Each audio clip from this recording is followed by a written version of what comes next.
On part à Paris rejoindre notre correspondante Fabienne Lissac. Bonjour Fabienne. L'assurance maladie a décidé de serrer la vis concernant les faux passes sanitaires et adopte une nouvelle technique pour détecter ces documents frauduleux.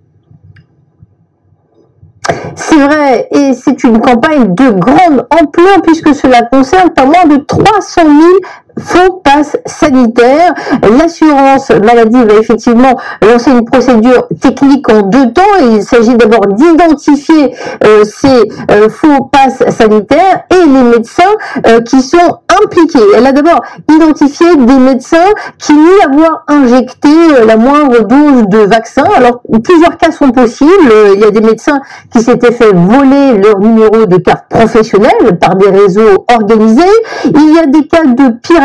C'est le cas d'un médecin dans le Var à la retraite. Il s'est fait pirater son compte professionnel et ça, directement, eh bien, ça fait près de 960 faux passes sanitaires. Un autre cas en Dordogne, 35 faux passes sanitaires qui ont été émis à l'insu d'une infirmière qui dit n'avoir absolument pas détecté quoi que ce soit.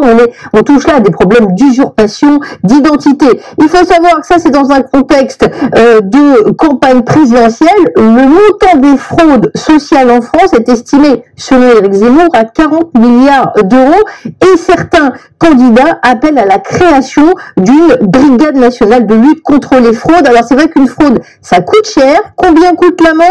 Il faut savoir qu'utiliser un pass vaccinal authentique qui appartient à quelqu'un d'autre, ça coûte 1 000 euros. Alors, si vous utilisez un pass vaccinal frauduleux, là, ça monte à 45 000 euros. Et alors, si vous procurez ou vous vendez des faux passes sanitaires via les réseaux sociaux, l'amende est de 75 000 euros.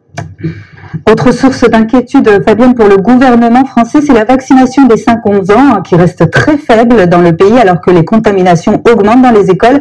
À quoi est due justement cette stagnation ?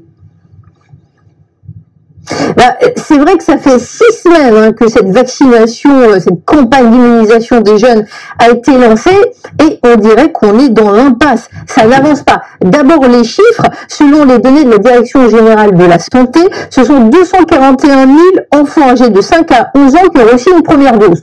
Comme ça paraît beaucoup, mais ça ne représente que 4% de la classe d'âge. Si on regarde ceux qui ont reçu 2 doses, ça tombe à 2%. Quand vous comparez à l'Espagne, eh bien, ils en sont à 54% de première dose. Alors, les raisons, c'est notamment des consignes sanitaires qui n'ont pas arrêté de changer, notamment dans les écoles, des parents hésitants et puis des médecins qui eux-mêmes ne sont pas toujours convaincus. Il y en a un qui est convaincu, c'est le ministre de la Santé, Olivier Véran. Il était hier dans une école, dans un centre de vaccination, plus précisément à Saint-Nazaire, pour les enfants, et il a dit le bénéfice individuel est tel chez les enfants qu'il faut qu'on aille beaucoup plus vite, beaucoup plus fort, beaucoup plus loin pour cette vaccination des jeunes.